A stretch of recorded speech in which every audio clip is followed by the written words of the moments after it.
than a year ago, and just basically trying to learn, everything what the system's got to offer. But before that, before I got into the wholesaling in general, was I was fixing and flipping. I mean, I was doing volume. And the last from 2015 to 2018, I've done like over 50 fix and flip, like personally myself, and that's just like it's crazy.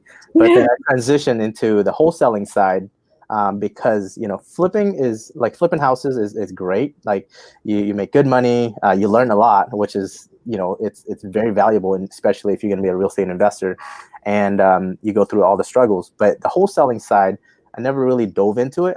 I knew about it from the start when I first weighed the career to be a real estate investor, but I never really dove into it until I started like having burnout in the fix and flip. I was like, you know what, I should take a break from fix and flip and try out this wholesaling thing, because I wholesaled a few here and there, but never really like systemized it and built a team. And so I was like, okay, I'm just gonna co-wholesale a property with another investor that I know. And then we did one, we did two, and I was like, oh my God, I think I made like the amount I would make in a single fix and flip within a 5 to 6 months time frame in like a month. And I'm like, holy shit, like I should like really look into this. And so I did. And from there I was like, you know what, I like enable for me to really blow it up is do the same thing like what I did with fix and flip, like put a systems together, build a team, and then run with it. And so that's kind of a quick little overview of what I've been doing. And now, we have over 60 deal finders in our DealMachine community or team. So from there is just, I mean, we're scaling. We have so much requests to join the community and the team that it's overwhelming. It's a good challenge to have, that you have a lot of people wanting to join the team, and then also we have a lot of leads that are coming in. So that's kind of a quick run with it.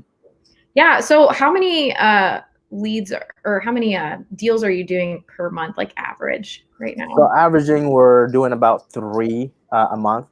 We want to be able to scale that up to like 5 to 10, hopefully. Again, like our biggest challenge is like, I never thought this could like scale so fast.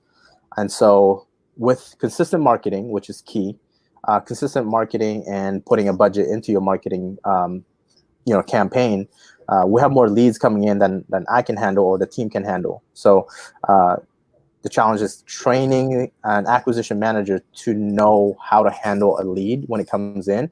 So that way, we can walk them through from A to Z process of the wholesale.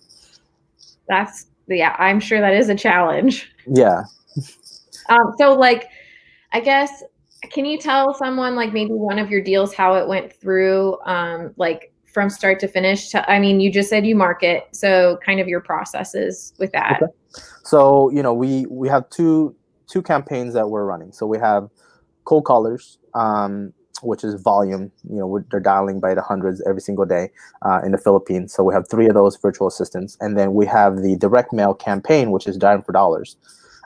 So we have 60 deal finders in our DealMachine team.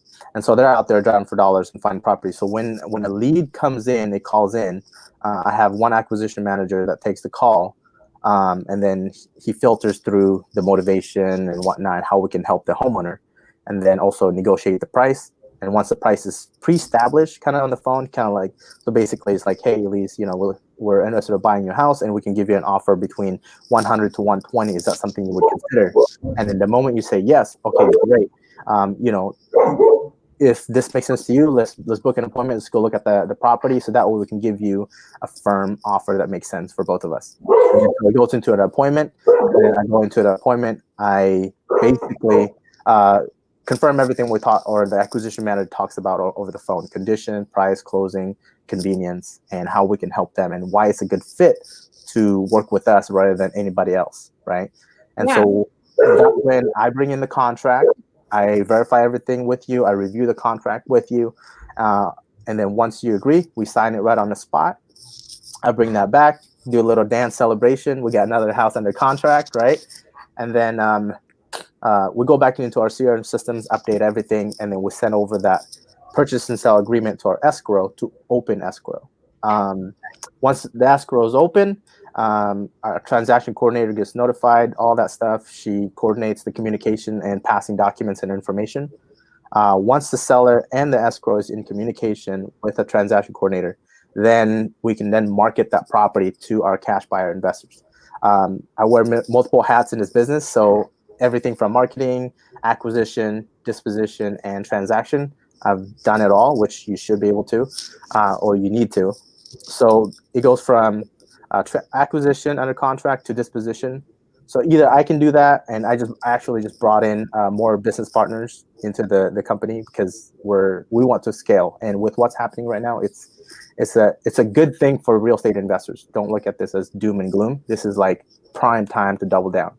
Okay, so disposition, I call the top 10 VIP buyers on my list. Like those are the people that I trust. I know that they can close, and I know that I've done business with in the past.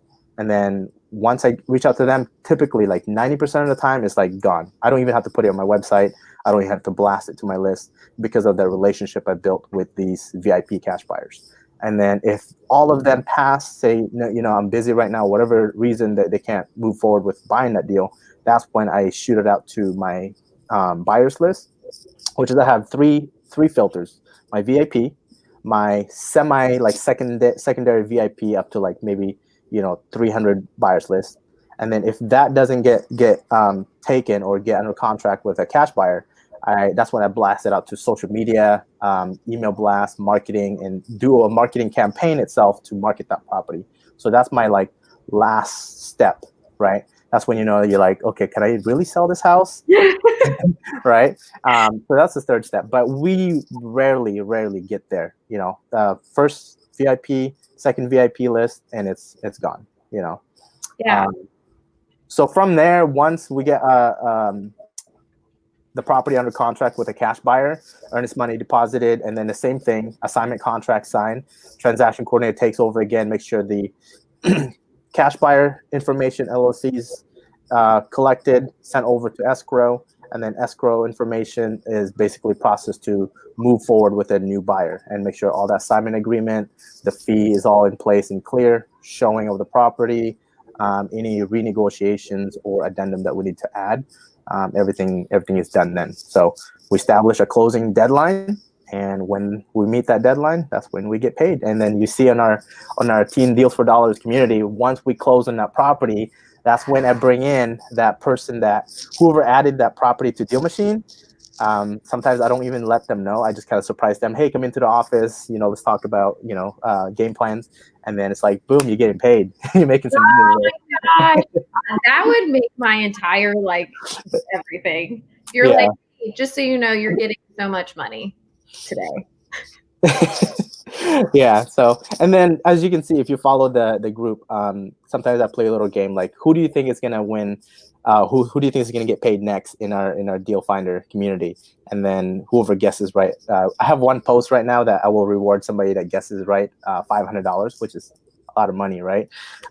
It's just because I want everybody to stay motivated, right? Stay motivated, stay hungry, because it's just a matter of time.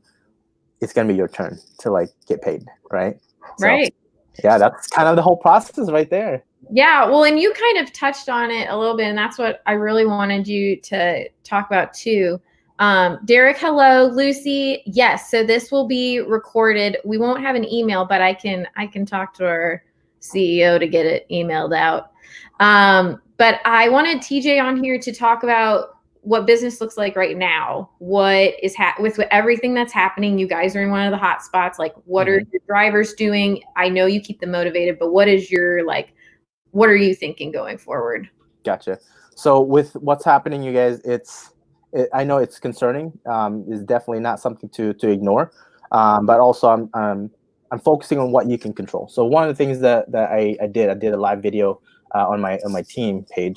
I said, focus. The number one thing that you need right now is to stay focused, right? The essentials, you still got to do all that stuff. But as far as business operation, you got to stay focused on what your mind needs to attend to, right? The news is like distraction. People are freaking out. That's all real, right? Don't disregard that.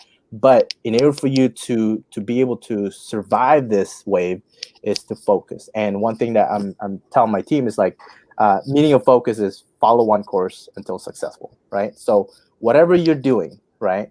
If you need to make money, whatever that process is, follow that process, right?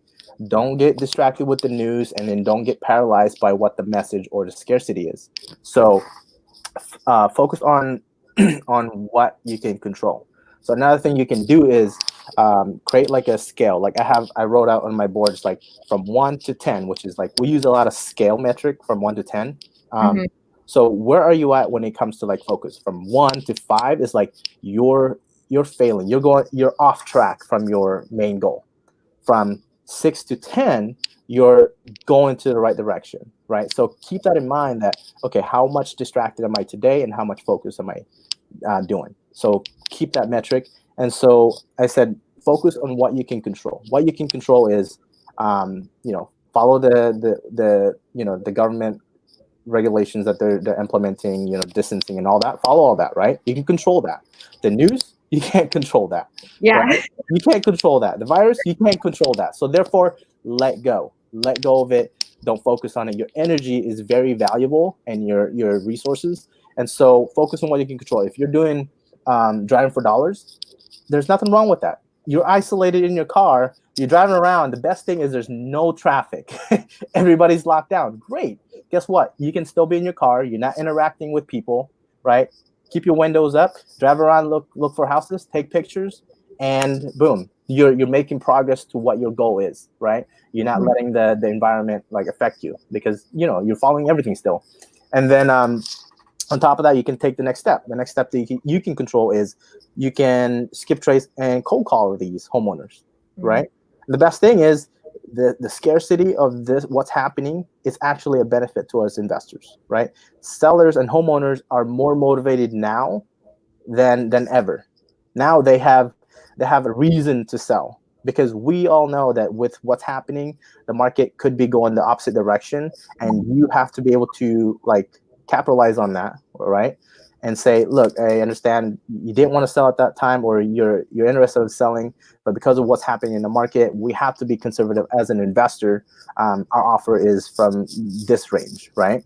And you have to explain it clearly to them. Like, look, I'd love to help you, and I know it could be necessity right now to getting some cash in your pocket.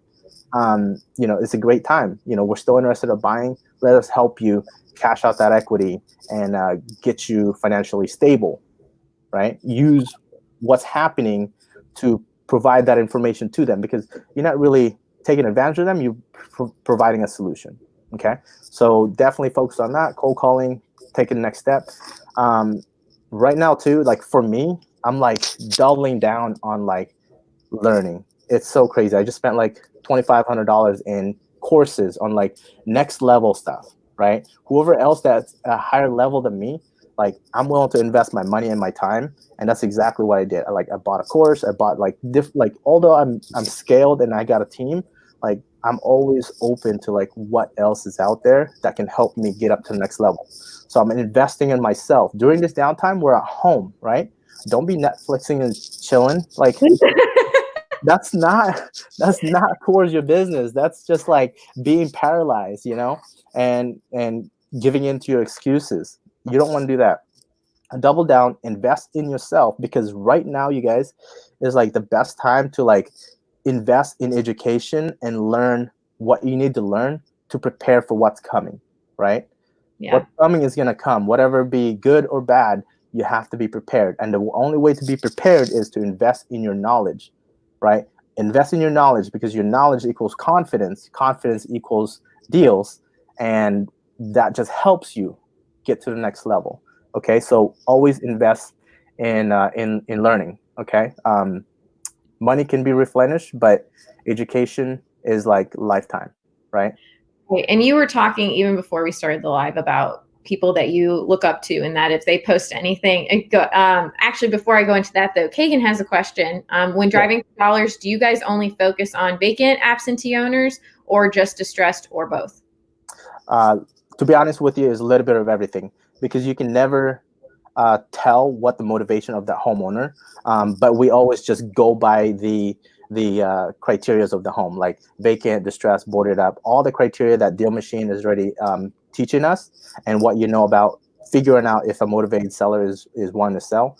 But at the end of the day, just add a property that looks like is in distress, or go with your gut feeling. Like even if it's like the house looks decent and you're at a very nice neighborhood and everybody's lawn is manicured, and this one is like, it's okay, add them, right? You never know who's going to be calling you and who's going to be motivated, because in whatever's happening in their life, you can never guess, right? So you could have a nice or decent house and somebody passed away and now they're ready to sell. So don't disregard that, but just follow the criteria. Follow the criteria. Don't focus on like, oh, should I not? Should I? Like, if your gut tells you like add it, just add it. I mean, it's an investment, right? It's never perfect. So don't try to think, oh, this is a vacant property, I'm gonna add it, I'm gonna get this deal. Guess what? You may not. They may not even call you. So it doesn't matter. Just do the process. Trust the process and keep going. Okay. All the numbers, the number game. It's always, Yeah. I've heard that so many times throughout my sales career. All a numbers game. I will ask you, was there ever a property, because your deal finders are putting all these in, so you don't always like remember all the properties, but was there ever one that called you back and you closed on that you were like, I'm kind of shocked that they sold this house? Yes, it happened. Yeah, like there'd be properties, and I was like, holy shit, this house looks decent, but this person added it, and now they called us, and now they're motivated to sell. I'm like, this is good, right? Yeah, so this is great. You're just like, wow. And the criteria of what we're looking for is just basically increases your chance of getting or having a motivated seller contact us. If you're adding properties that are in decent condition all the time, then that's majority of your properties. You're unlikely to get a motivated seller to call you, right? It's just the metric that has been proven in the past with many other top investors around the country. So focus on what is working rather than try to divert to special thing that you think it's going to work better. And then Kagan says again, do you start mailers right away and then cold call later, or what is the process for that for you guys? Yep. So for us right now, we have all our mailers automatically sending out. The reason being is because I don't have the capacity to review every single property. But one thing that I always emphasize when you add a team is to say, make sure you follow these criteria if you want to increase your chances of getting a deal. If you add these type of properties, you're unlikely to get a deal. So maximize your time by adding the criteria that we need. So from there, my mailer is automatically sending out. Once in a while, I'll get some downtime. I'll be on the couch and just looking at the properties that's been added through like last week, and I'll find a few that are like, I would have not added that, and I would just reach out to the person and says, hey, this kind of properties right here. Could you tell me more about what made you add this, right? Instead of jumping into conclusion. Because you're coaching. You're not like, you're helping them learn about what their thought process and what you can help them understand better. Right. And so, that's why I want to go into like, what was your thought adding this? And then they'll tell me something, because you can't assume everything from a picture, right? They may have taken the best side instead of the worst side, and they saw the worst side. Maybe it's burnt down in the back, and the front looks beautiful, So always try to find the information first from the person that added it, rather than jumping into conclusion and jumping down the throat and like, hey, don't be adding this properties. You never know. So yeah. I will say, so TJ has a great, like he said, he has a lot of drivers, and you're sending out mail and you're trusting them and you're putting that trust in them. Mm-hmm. So my question to you is for other people is, do you give them goals to hit throughout the week, or how, and I know you're really good at this, but tell them like how you keep them motivated. Cause that's a really hard thing when you're starting to get, people. Right. And yeah, so definitely a goal, like you guys say, it takes about 200 properties to get one deal. When I first started, I was like really hard on my team. I had maybe like five drivers at that time. And I was like, add 250 houses a week and you can get a deal once a month. And they were like, oh my God. And they were doing it. They were adding it. And so, but now is like financially though, like if all 60 of my drivers is adding 250 houses like a week, I mean, yeah, that's gonna equal to deal, but like expense volume wise, like it's gonna probably overwhelm me. But so we're doing about like 50 to 100 a week now because of the amount of drivers we have. Of course, not all of them are constantly like adding properties. Maybe like I would say like a top 10 of those 60 are like constantly adding some sort of properties a week. Let's see here. Last 30 days, my team added 1,359 properties. Holy.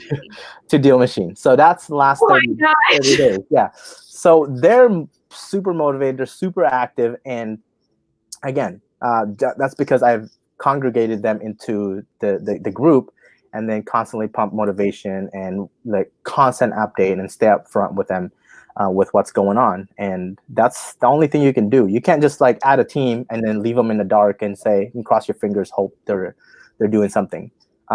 People have lives and lives get in the way of the business, and that's just a natural thing. So you got to constantly inject yourself in their path to go, hey, like you joined this group for a reason and I want to help you get or achieve that reason.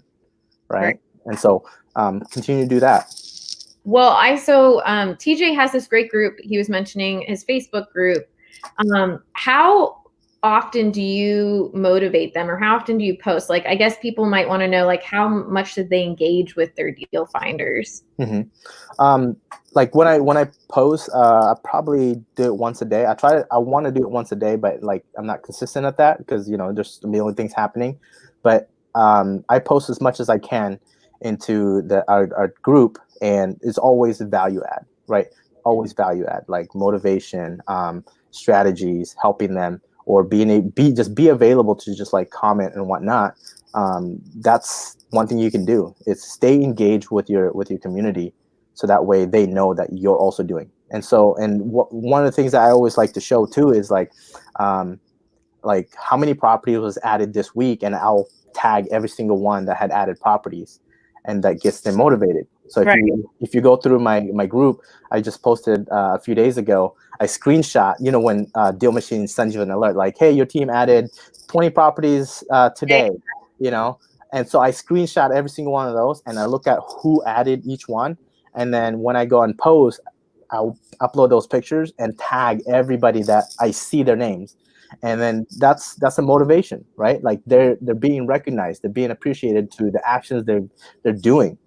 And so, and then I add in like, I can't wait for somebody to win to get a deal locked in, and add in like a game into it. Like if you guess the right person, you never know who's going to be next.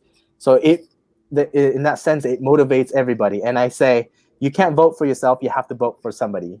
Right. I love that. Not everybody knows each other. Right. Yeah. I mean, the team's like pretty big. Yeah. So when I tag the people, they know those are the action takers. And then whoever hasn't done anything, like, has to vote to one of those people to get a deal. And then so that person recognizes the other person and go, I like that guy. That guy voted for me. So, and it elevates everybody. Yeah. Well, I think even if you're not an affirmations person, like being noticed is really important, especially when you're working. So I think that's always fun. I did see your contest and I was like, man, I really want to guess who's going to be.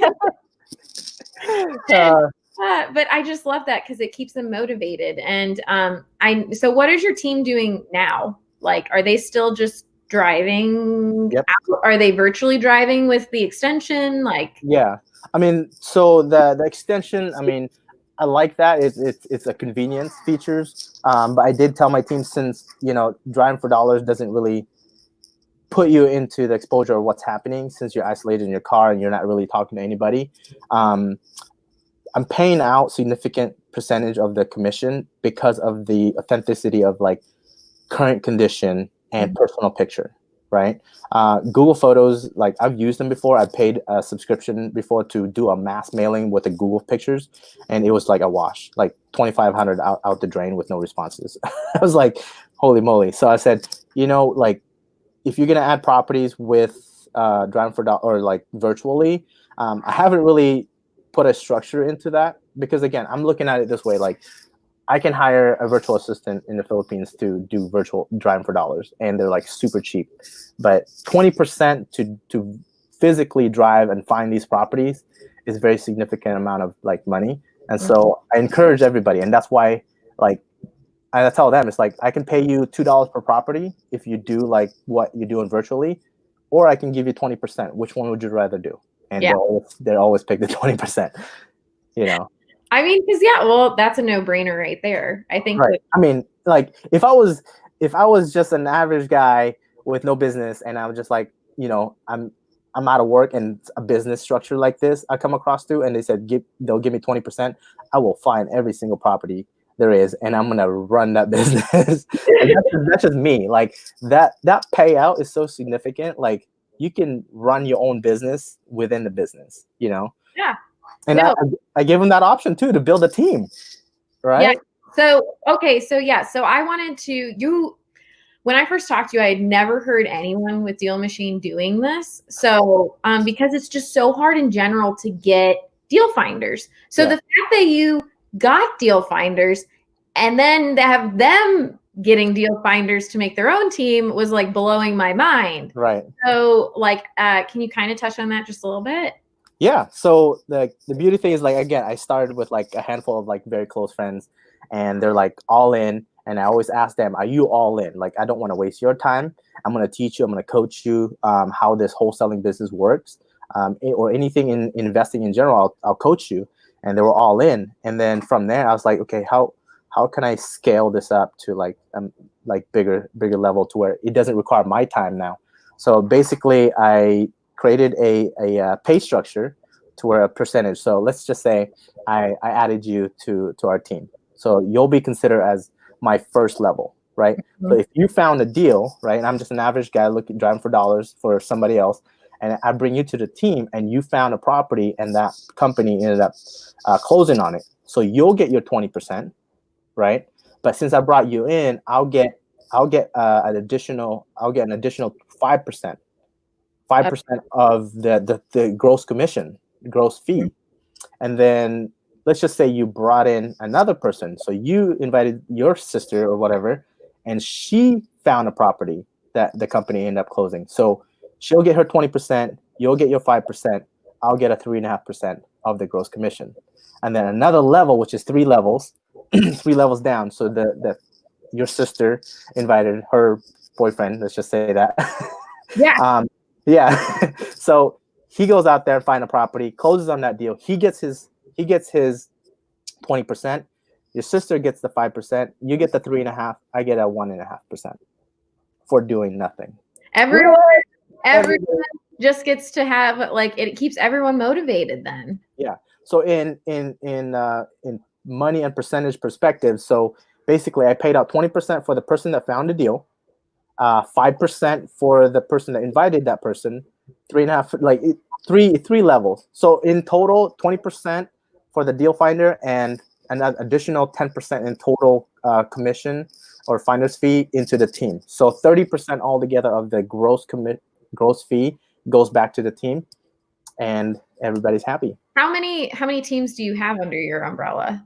Let me see here. Under consider my first level. Yeah, I have this pulled up. Let me see. So 5, 10, 15, 20, 23 personally. Wow. Personally, 23 that I've invited into joining the Driving for Dollars, and then everybody else out of that 60, 47 of them is like invited from somebody else. That's so crazy but crazy awesome, because it's like they're all being motivated. They all get to know each other through the group too. Yep. I feel that, because it's like you guys are joking around, and I'm like, man, not everyone has to know each other. Like they can't all know each other, but you guys act like a really good community. Yeah. Yeah, and we want to build it that way. And the thing is, like we have 60 now. Like I put a cap on that because there's so many other drivers that want to join the team, but they're like out of the area that we're really focused in, out of state too. And again, this once we go virtual and once we can handle the volume, it's just gonna go viral. I'm so excited for that. I can't wait. It's gonna be. We're gonna do another interview, and then you're gonna tell me about how all that's going. Yeah. I do want to ask you, since you're so motivated, you're such a high like energy level person. You can tell that from like social media and everything. What is your like morning routine like through all of this adjusting? Because I feel like a lot of people, it's hard to do that. I mean, you have kids, you have a wife, you have, your family there. Like, what is your routine and how did you structure that to like make sure that you're still staying consistent with your business? Yeah.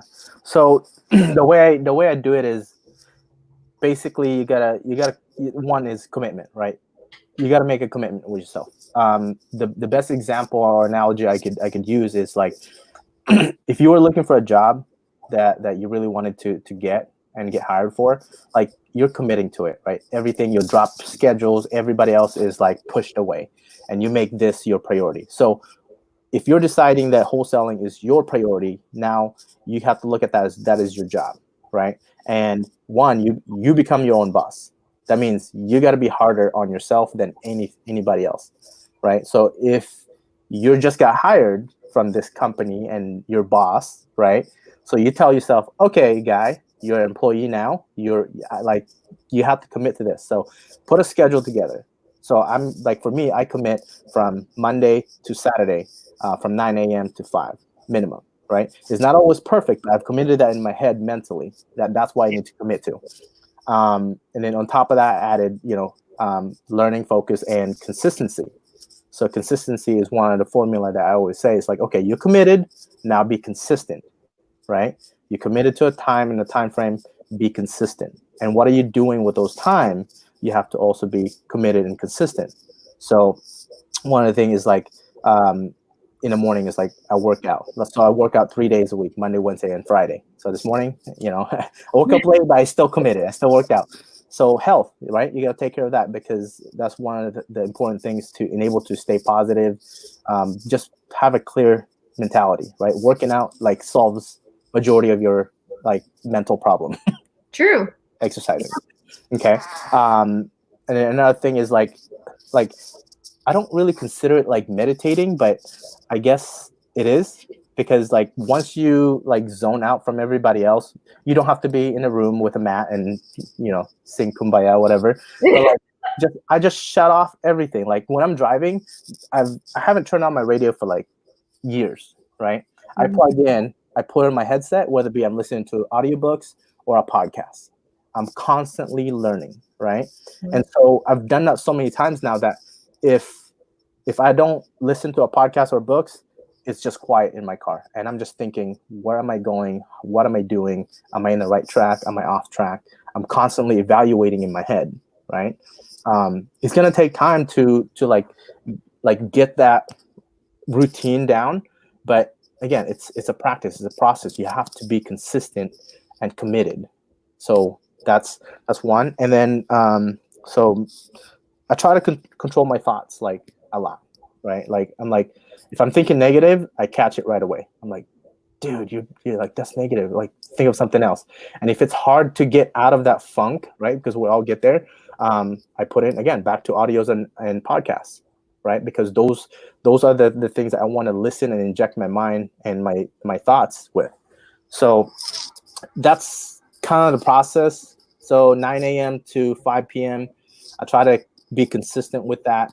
And again, I break down like every day, like let me see here, like every day, I create a checklist. Like I make notes every day on what I'm gonna do. I check them. Put a check mark, X mark if I don't complete them. It's just part of holding yourself accountable. Some people like to use the notes on their phone, but I like writing them down because there's a mental and physical feeling that makes it real when you think of it and you write it down and you see it. It really makes it more like concrete in your mind that you're doing it. Right. There's just, I don't know, there's something about that. I mean, Grant Cardone, if you follow him, he's been writing down his to-do list and goals every single day in his notebook. And I'm just following what successful people are doing. Really, that's all you got to do. I was going to say, I feel like that's goes a lot with, I know in college, they told me all the time, like, everyone's taking notes on their computer, but it does like connect better in your brain if you're literally writing it down. Yep. You write it down. Yep. I do want to ask you too, with the situation that's going on, how are you closing deals? Are you finding that people don't want to meet? Are you doing them through DocuSign? Like, what's that process?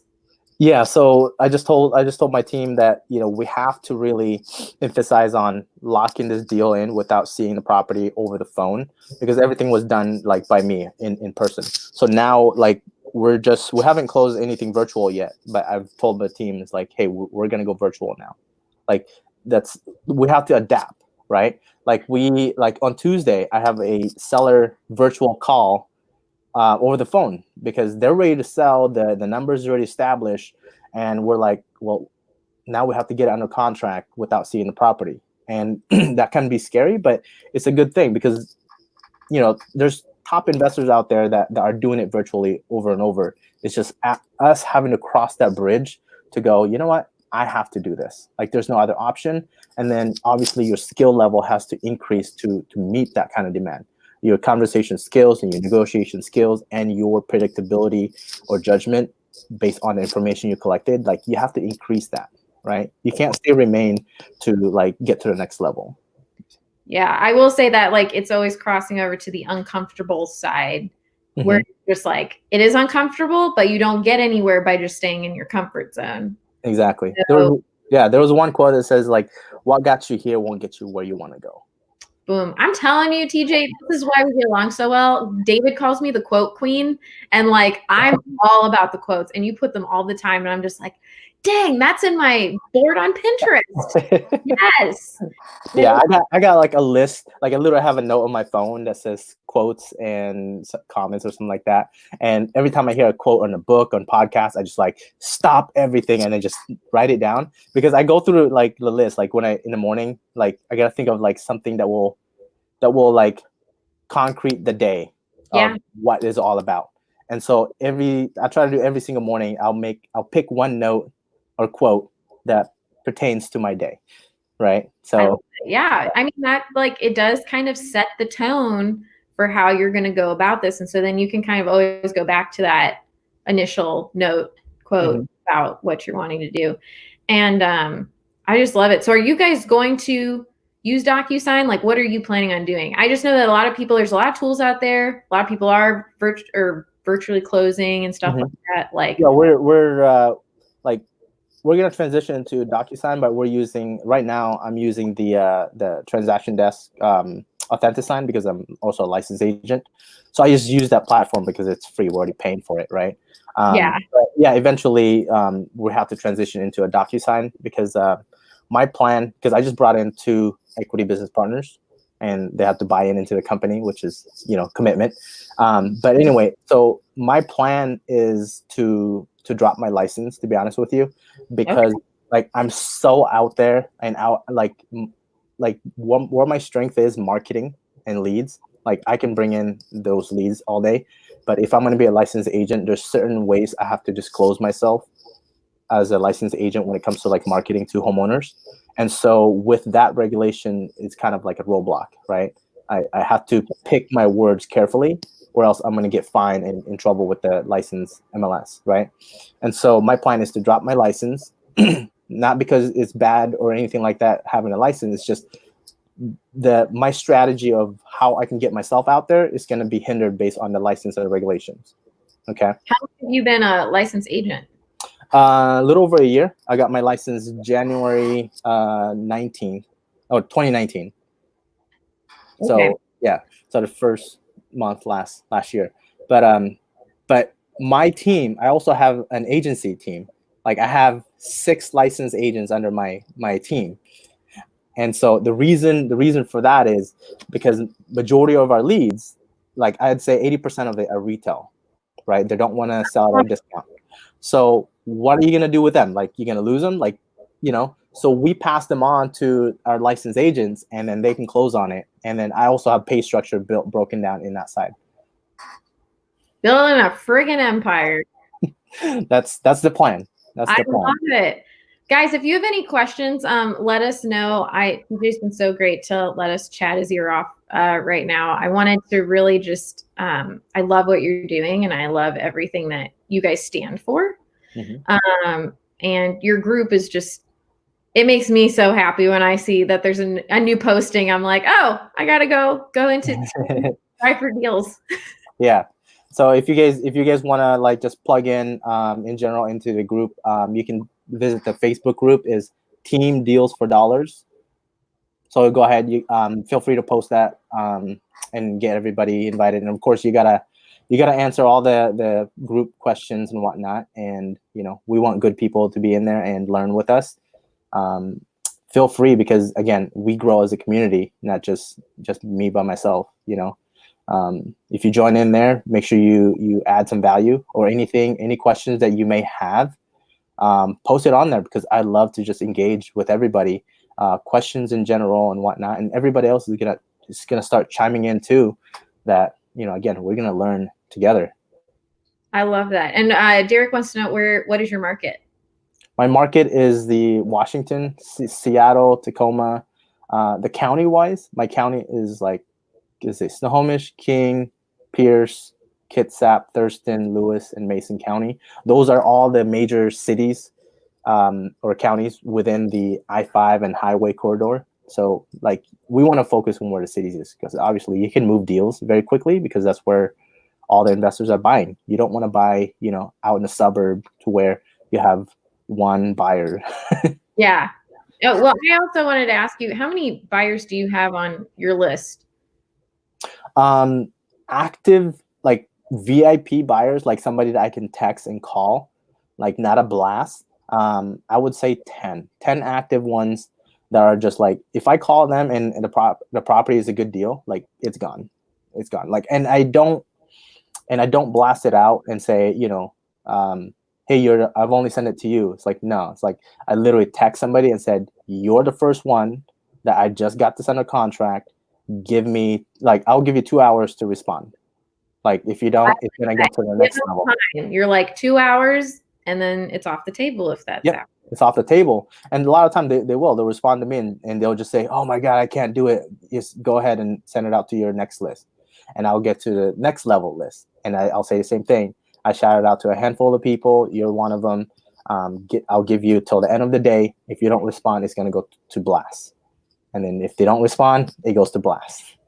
I just love that you're very transparent with them. You're like, I am going to send this to other people. I'm going to blast it somewhere. So, yep. And then as far as your question, how many on my total buyers list? I have about 350 active investors in my buyers list, and I have about 3,000 just a list in general. Holy, that's a great list. And it doesn't make it far. I don't make it past like the 350. That's good. I mean, that just makes them move faster, and then you can bring in your driver and surprise them with a happy day. Right? Exactly. I want to be able to do that just like every day or every week or something. It's just, I was going to say, that's probably one of my favorite things on your group is when you video record it, and it's just like, they're like, oh my gosh, look at this check that he's handing me. I'm getting paid. So if you get join that group, watch a few videos on there that I did an interview with the deal finders, and I just try to break it down and what they're feeling, what was this money going to do for them, just to help everybody else stay motivated. Yeah, I love it. All right, well, thank you so much, TJ. I really appreciate it. Guys, go join his group, and if you have any questions, he's more than happy to help. So appreciate it, TJ. Thank you so much, Elise. Yeah, go ahead and join the team, you guys. Make sure you answer all the questions, because I will not approve you if you didn't answer all the questions. We want to know who you are. Yes, we want to know your commitments. And then post your questions there. That'll be the best time to get a hold of me to answer your questions and help you out. Do you guys, and TJ has a Facebook page too that you can follow. Yeah, you can follow me as well. But I try to, like, I have like so many different pages. I'm like, let's go to one, one or two. Yeah. Go to the team page and then do it. Yeah, go to the team page. That's where you'll catch my attention. If you go to friend request me in my personal page, unlikely, like, you won't be approved, because there's like hundreds of like people I don't know, and personal page is personal page. No, I agree. When you did that, I was like, that is a smart choice. I understand that. Appreciate it. Thank you. All right, let's talk to you guys later. Cool, you guys. Thanks for joining in, and we'll see you next time.